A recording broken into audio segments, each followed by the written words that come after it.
శ్రీ గురుభ్యో నమః. శ్రీ మహాగణాధిపతయే నమః. శ్రీమాత్రే నమః. నీళాతుంగస్తనగిరి తటీ సుప్తముద్బోధ్య కృష్ణం పారార్జం స్వం శృతి శత శిరసిద్ధమధ్యాపయంతి స్వచ్ఛిష్టాయాం సృజిని గళితం యా బలాత్కృత్య భుంక్తే గోదా తస్యై నమ ఇదమిదం భూయ ఏవాస్తు భూయః.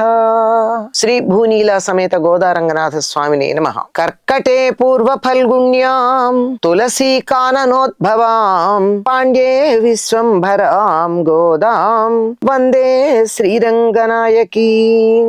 గోదాదేవి చెలులను మేల్కొల్పుతూ ఒక్కొక్కరిని తనతో పాటుగా వచ్చి స్వామిని సేవించుకుని తాను పొందబోయే ఫలితం ఏదైతే ఉందో అది వారు కూడా పొందాలి అనే ఆశంసతో ఆ విధంగా రమ్మని పిలుస్తూ ఉన్నది. 13వ నాటి ఉదయం. ఉదయం అంటే తెల్లవారిన తర్వాత కాదు సుమా, బ్రాహ్మీ ముహూర్తానికన్నా ముందుగా ఆమె లేచి బ్రాహ్మీ ముహూర్త సమయానికల్లా చెల్లులందరినీ పిలుచుకుని వెడుతూ ఉన్నది. ఉళ్ళిన్ వాయ్ కిండానై పొల్లావరక్కనై కిళ్ళిక్కళై నాందై.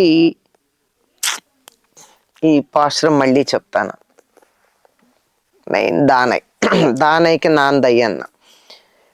పుళ్ళిన్ వాయ్ కిండానై పొల్లా మరక్కనై கிள்ளிக்களைந்தானை கீர்த்திமை பாடிப்போய் பிள்ளைகளெல்லாரும் பாவனை களம்புக்கார் வெள்ளியெழு நுவியாள முழுங்கித்து புள்ளும் சிலும்பினகான் போதரி கண்ணினாய் குள்ள குளிரு குண்டைந்து நீராடதே பள்ளி கிடத்தியோ பாவை நீ நன்னாளால் కళ్ళం తవిరుందు కలందేలోరెంబావాయ్. ఆమెనేమని సంబోధిస్తోంది అంటే, లోన తుమ్మెదగల తామర పూలను బోలిన కన్నులు కలిగినటువంటి దానా అని సంబోధిస్తోంది. ఇటువంటి వర్ణన చాలా అపురూపం అండి. గోదాదేవి కళ్ళని వర్ణించినటువంటి తీరు అద్భుతంగా ఉంటుంది. సాహిత్యంలో ఇటువంటి పోలికలు కనపడడం చాలా అరుదు. ఇప్పుడు ఏమని చెప్తోంది, ఆ గోపిక యొక్క కన్నులు ఎలా ఉన్నాయట,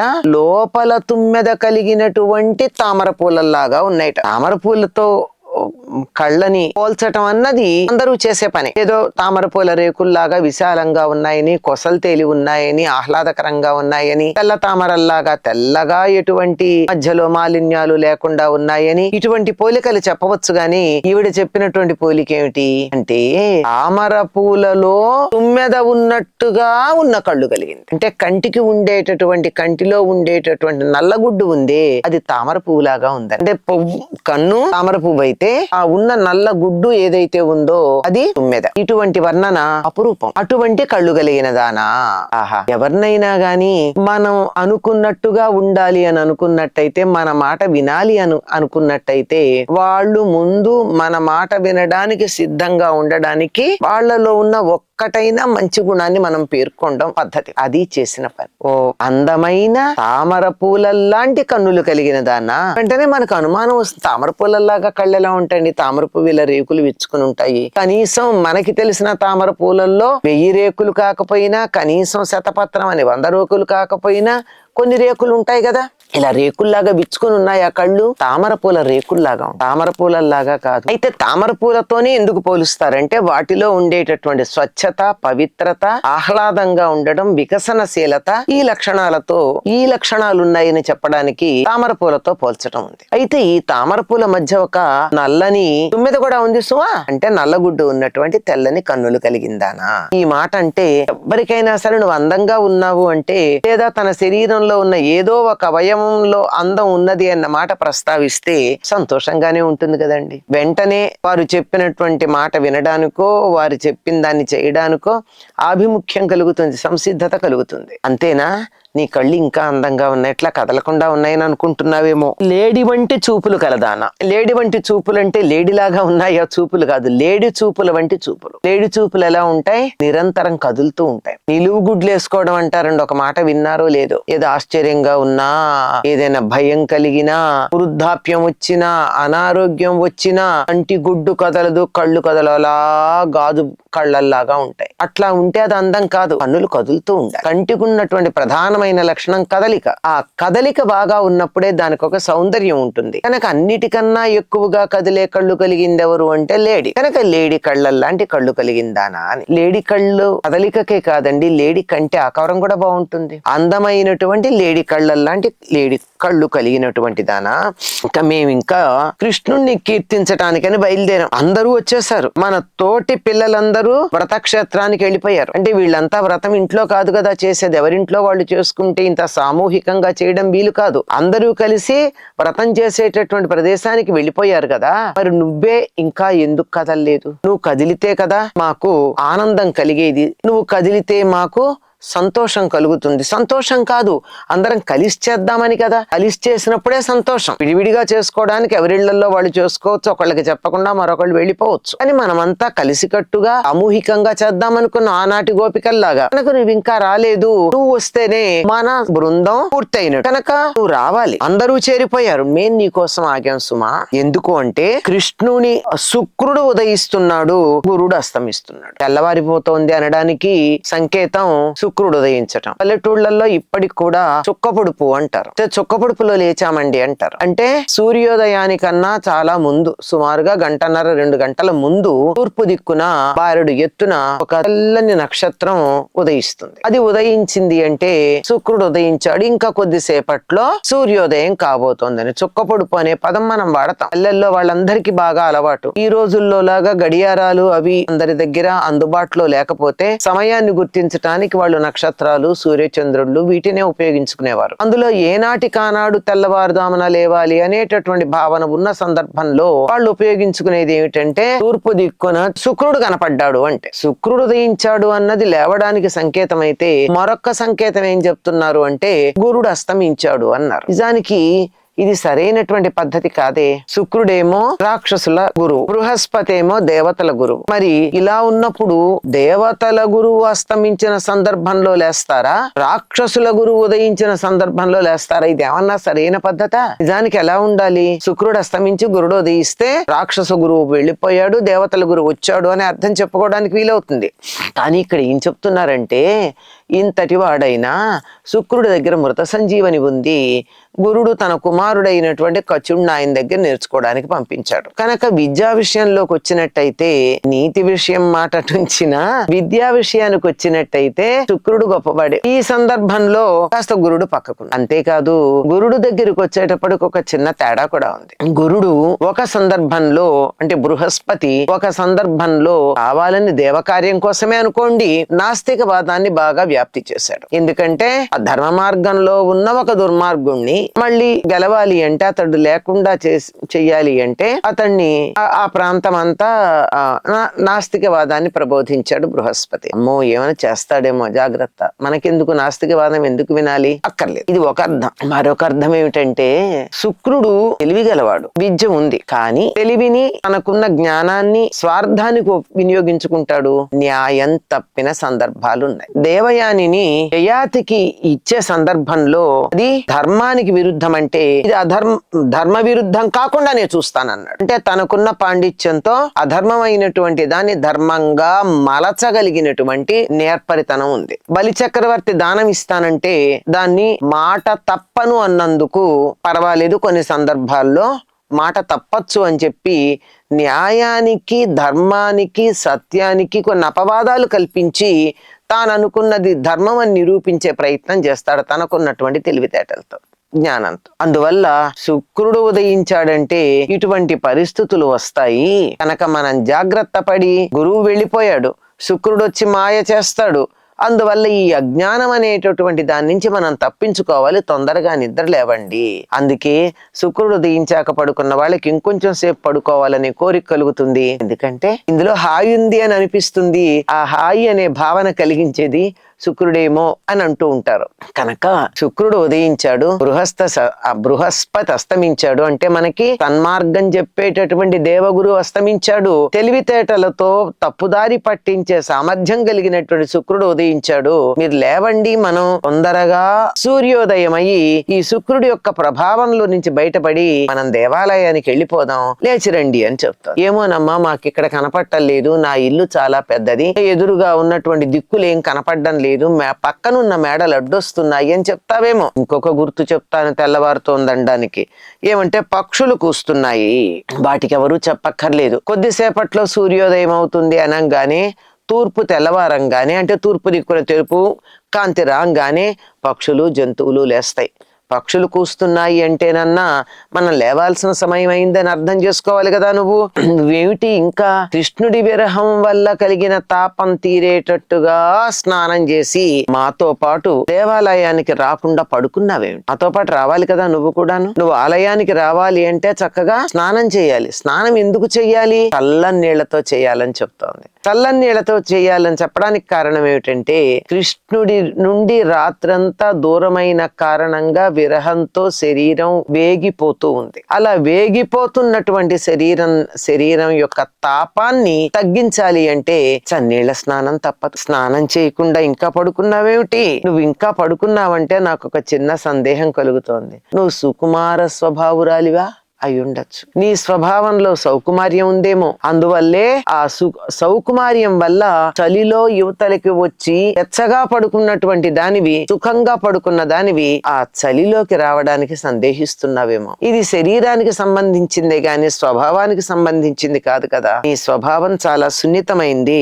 నువ్వు కూడా ఈ రోజు చాలా మంచి రోజు. నీలో ఉన్నటువంటి కపట భావాన్ని వదిలిపెట్టి మాతో కలిసి ఆనందాన్ని అనుభవించు. ఏమిటి మేము ఆనందం పొందేటటువంటి మార్గం ఏమిటి అంటే, మేం చేస్తున్న పని పక్షి శరీరాన్ని ఆవేశించినటువంటి బకాసురుణ్ణి నోరు చీల్చి తన్ను కాపాడుకొని మనల్ని కాపాడిన కృష్ణుణ్ణి, దుష్టరాక్షసుడగు రావణుని 10 తలలు అలా హేళగా సునాయాసంగా చిగుళ్ళు తుంపినట్టుగా తుంపిపడేసినటువంటి శ్రీరాముణ్ణి గురించి గానం చేస్తున్నాం. ఆ పాటలు మేము మొదలుపెట్టి పాడుతూ ఉన్నాము.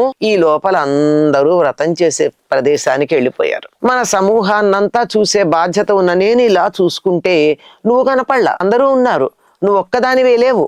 అందుకని నిన్ను మేము తీసుకెళ్ళడానికి ఇటు వచ్చాం. అంచేత తోడి పిల్లలందరూ అక్కడికి చేరుకున్నారు, మనం కూడా అక్కడికి చేరుకోవాలి. చేరుకుని ఏం చేస్తాం? చేరుకునే దారిలో కూడా మనం ఏం చేస్తున్నాం? అటు కృష్ణుణ్ణి ఇటు రాముణ్ణి ఇద్దరిని కీర్తిస్తాం. ఎందుకు కీర్తించాలండి? వాళ్ళంత కీర్తించదగిన వాళ్ళల్లో ఉన్న గొప్పతనం ఏమిటని ఎవరిని అడుగుతారేమో. ఎవరి గురించైనా మనం ఒక 2 మంచి మాటలు చెప్పాలి అంటే వాళ్ళల్లో ఎంతో అంతో గొప్పతనం ఉండకపోతే ఏం చెప్తాం? ఎంతైనా ఉండాలి, కానీ ఇది ఎంతో ఉంది. ఎంతైనా కాదు, చాలా ఉన్నది. ఈ చాలా ఉన్నది ఏమిటి అంటే, ఆయన బకాసురుని సంహరించాడు కృష్ణుడు. ఎట్లా సంహరించాడు? అసలు బకాసురుని సంహరించడానికి కారణం ఏమిటి? ఓ కొంగని చంపితే గొప్పవాడైపోతాడా? అవడు కదా. కొంగని చంపడానికి ఒక వేటగాడు చాలు, గొప్పవాడక్కర్లా. కానీ ఈయన గొప్పతనం ఏమిటంటే అది మామూలు కొంగ కాదు. ఆ కొంగని ఒక అసురుడు ఆవేశించాడు. కొంగని ఆవేశించగలిగిన లక్షణం కలిగినటువంటి రాక్షసుడికి బకాసురుడు అని పేరు. వీళ్ళందరూ కంసుడి దగ్గర ఉండేటటువంటి దుష్ట శక్తులు. వీటన్నిటినీ కూడా తన దగ్గర బంధించి ఉంచుతాడు కంసుడు. అవసరం ఉన్నప్పుడు ఆ దుష్టశక్తి ఒక్కొక్క దాన్ని బయటికి పంపుతాడు. మొత్తం ఆయన దగ్గర ఉన్న దుష్టశక్తులన్నీ బయటకు వచ్చి ఒక్క కృష్ణుడి దగ్గర అవన్నీ నశించడం జరిగిపోయింది. పూతనతో అక్కడి నుంచి మొదలు పెట్టాడు అందరినీ కూడా పవిత్రీకరించటం. పూతన అన్న మాటకి పవిత్రీకరించబడినది, పరిపూతమైనటువంటిది అని అర్థం. అంతకుముందు ఎంతమంది బిడ్డల్ని చంపిందో, శిశుహంత, అదే చిన్న పిల్లల్ని చంపే లక్షణం కలిగినటువంటి శక్తి. లోకంలో పిల్లలకి ఏదన్నా భయం అది కలిగినప్పుడు పూతకి అంటూ ఉంటారు. పూతకి అన్న లోక వ్యవహారంలో పూతకి అన్న పదం వాడేది ఏదైతే ఉందో దానిని పూతన అనే చెప్పడం జరుగుతుంది. ఆ పూతన అందరినీ కూడా పిల్లల్ని మాత్రమే ఆవేశించి చంపుతుంది. దానిని సంహరించినటువంటి వాడు అక్కడ దాని సంహారంతో మొదలు పెట్టాడు. దాంతో అనుమానం వచ్చింది. ఉన్న ఒక్కొక్క శక్తిని పంపించాడు. అందులో ఒకటి కొంగని ఆవేశించేటటువంటి శక్తి. ఆ రాక్షసుడు దేన్ని ఆవేశించాడు అంటే కొంగని ఆవేశించాడు. వాణ్ణి బకాసురుడు అన్నారు. కొంగని ఆవేశించినటువంటి అంటే కొంగలో తాను ప్రవేశించి కొంగని తన దీనిలో పెట్టుకుని అది తాను చెప్పినట్టుగా చేసేది. ఎలా సంహరించాడు బకాసురుడిని? కొంతమందిని అప్పటికే అది మింగేసింది. మరి ఆ మింగినటువంటి దాన్ని వేరే రకంగా దెబ్బ కొడితే లోపల ఉన్నవాళ్ళు సంహరించబడతారు కదా. అందుకని ఏం చేశాడు, దాని ముక్కుని పట్టుకుని ఇలా చీల్చేశాడు. ఆ ముక్కు దగ్గర నుంచి, ముక్కు అంటే నోరే అనుకోండి, దాన్ని ఇలా పట్టుకుని చీల్చేశాడు. లోపల ఉన్నటువంటి వాళ్ళందరూ బయటకు వచ్చారు. కనుక బకాసురుణ్ణి చీల్చినటువంటి వాడు. బకాసురుడే పక్షుల్లో బకమే ఎందుకు అంటే మోసం చేయడానికి అది అలవాటు పడింది.